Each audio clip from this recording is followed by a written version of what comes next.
আজকে যে ছাত্রদের যে নতুন রাজনৈতিক দলটা গঠন হবে, সেই রাজনৈতিক দলটা গঠন হওয়ার সময় তখন এই সমস্ত ধীরে ধীরে জামাত নেতা যত আছে, জামাতের যত সমর্থক আছে, সারা দেশ জুড়ে প্রায় 500টি বাস নিয়ে তারা এখানে জমায়েত হবে।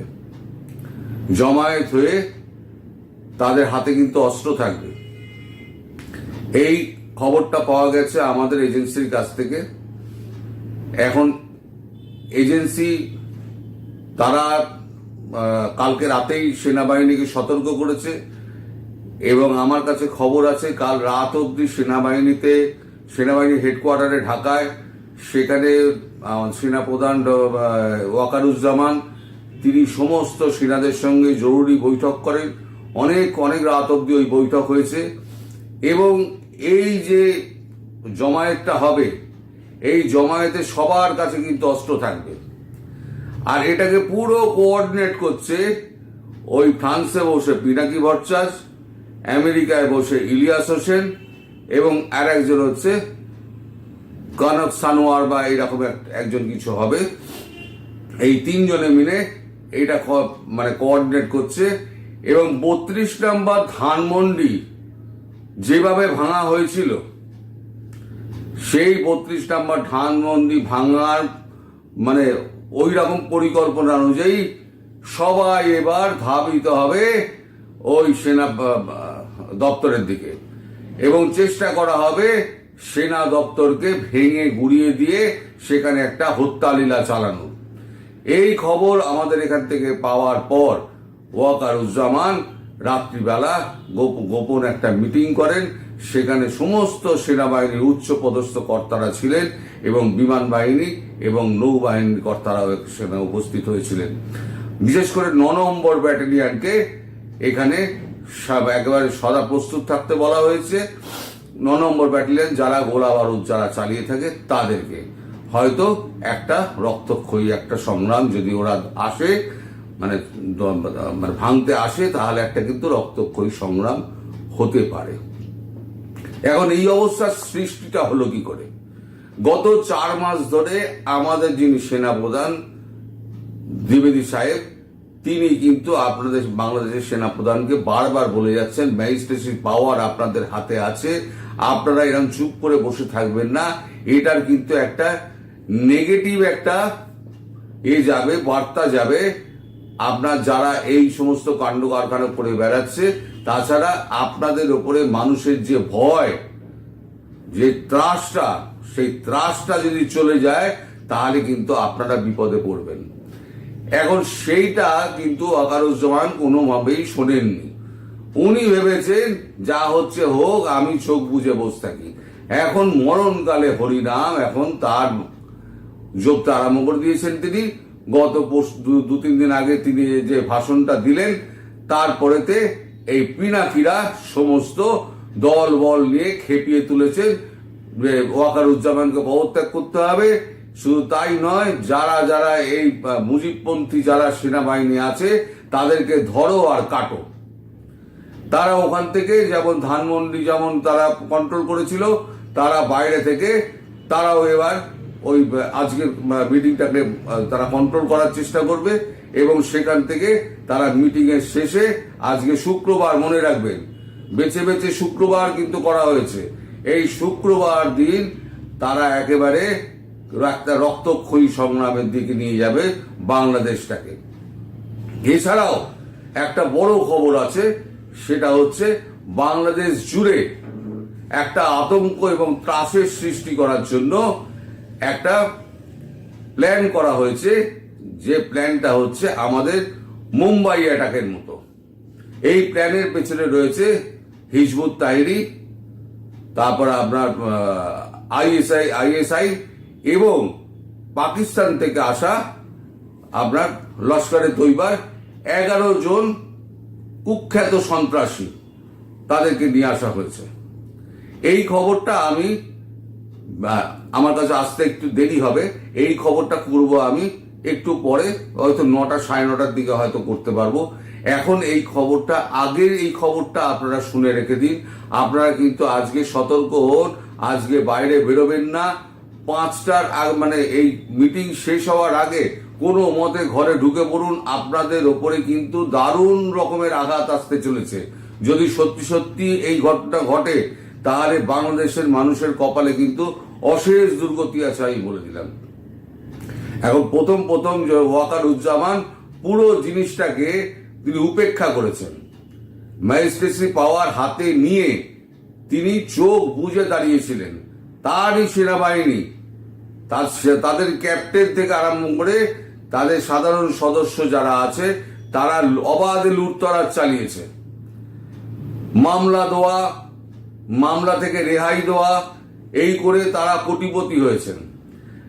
তাদের যে সেকশনটা আছে, সেই সেকশনটা কিন্তু একটা মারাত্মক অবস্থায় রয়েছে। তারা এখন এই যে সেকশনটা এখন যেটা আওয়ামী লীগ আছে, তাদের উপরে কিন্তু হামলা চালানোর জন্য ভেতরে ভেতরে পরিকল্পনা হচ্ছে। সেনাবাহিনীর ভেতরে, ঢাকা ক্যান্টনমেন্টের ভেতরে কিন্তু এখন প্রচন্ড চাঞ্চল্য এবং একই সঙ্গে প্রচন্ড তৎপরতা। মানে বাংলাদেশটাকে একেবারে জঙ্গিদের রাষ্ট্রে পরিণত করার জন্য এই পাকিস্তানি যত বীজের যারা রয়েছে, তারা কেউ বিদেশে বসে, কেউ দেশে বসে দেশটাকে ধ্বংস করার পরিকল্পনা করেছে। এরা চাইছে বাংলাদেশটা আফগানিস্তান করে দাও। এমনি বাংলাদেশ সারা পৃথিবী থেকে বিচ্ছিন্ন হয়ে গেছে। এই ঘটনা যদি একবার ঘটে যায়, সেনাবাহিনীর দপ্তরের ওপরে যদি আক্রমণ হয়, তাহলে পৃথিবীর কাছে বাংলাদেশের মেসেজটা কি যাবে, আপনারা এটা ভেবে দেখুন। আমি জানি না বাংলাদেশ সেনাবাহিনী এটাই কিভাবে কন্ট্রোল করবে, আমি সেটা বলতে পারবো না। এখন আমি অনেক দূরে, আমার কাছে সব খবর আসেও না, কিন্তু আমি যেটুকু খবর পেয়েছি সেই খবরটা কিন্তু ভয়াবহ। আপনারা কিন্তু খুব সাবধান হন। এই যে 9 নম্বর ব্যাটালিয়নকে যে রাখা হয়েছে, তারা কিন্তু গোলা বারুদ চালানোর জন্য ওস্তাদ। ফলে যদি আক্রমণ করতে আসে, এরা সত্যি সত্যি যা শোনা যাচ্ছে, যদি আক্রমণ করতে আসে, তাহলে কিন্তু একটা রক্তক্ষয়ী সংগ্রাম হবে এবং এর একটা এফেক্ট পাবেন সারা আগামী 1 সপ্তাহ 2 সপ্তাহ ধরে পুরো বাংলাদেশটা উত্তাল হবে। মানুষ বাইরে বেরোতে পারবেন না, মানুষ ঘরবন্দি হয়ে যাবেন, ত্রাসের সৃষ্টি হয়ে যাবে। তারপরে যদি এইরকম বোমা বিস্ফোরণ, একটা ছোট ঘটনা কিন্তু কালকে রাত্রিবেলা ঘটে গেছে, আপনারা সবাই দেখেছেন। বোমা বিস্ফোরণের ছোট একটা নমুনা হয়েছে। এই নমুনা যদি আবার 2-1 দিনের মধ্যে যদি সারা বাংলাদেশ জুড়ে সিরিজ অফ ব্লাস্টিং হয়, তাহলে বাংলাদেশের কি অবস্থা হতে পারে এবার সাধারণ মানুষ এবার বুঝে দেখুন। এরা চাইছে যে করেই হোক না কেন এমন একটা পরিস্থিতি সৃষ্টি করো যাতে কোনো মতে শেখ হাসিনা যাতে বাংলাদেশে পা না রাখতে পারেন। আর যদি বাংলাদেশ আর্মি যদি আমাদের কথা শুনতো, ভারতবর্ষের সেনাধ্যক্ষের যদি কথা শুনতেন, তাহলে কিন্তু আজকে তাকে এই অবস্থার মধ্যে পড়তে হতো না। তিনি বলেন না, উনি সময় দিয়েছেন। কচু গাছ কাটতে কাটতে যেমন ডাকাত তৈরি হয় না, এরাও কচু গাছ কাটতে কাটতে কাটতে কাটতে এখন সেনাবাহিনীকে মূলোর মতো ভাবতে আরম্ভ করেছে যে মূলো যেমন 1 কোপে কাটা যায়, সেনাবাহিনীকেও 1 কোপে কাটা যাবে। আগে কি হতো, সেনাবাহিনীর একটা সদস্য যদি লাঠিরাতেও দাঁড়িয়ে থাকতো, তাহলে পরে সাধারণ মানুষ প্যান্ট ভিজিয়ে ফেলতো। এখন সেই সেনাবাহিনীকে দেখেছি যমুনা টেলিভিশনের সামনে সেই সেনাবাহিনীর ওপরে আঙুল উঁচিয়ে কথা বলছে। এত বড় সাহস আসে কোত্থেকে? এই সাহসটা তো দিয়ে সেনাবাহিনী দিয়েছে। আজকে যে সাহস সেনাবাহিনী দিয়েছে, তার প্রতিফল সেনাবাহিনীকে ভোগ করতে হবে।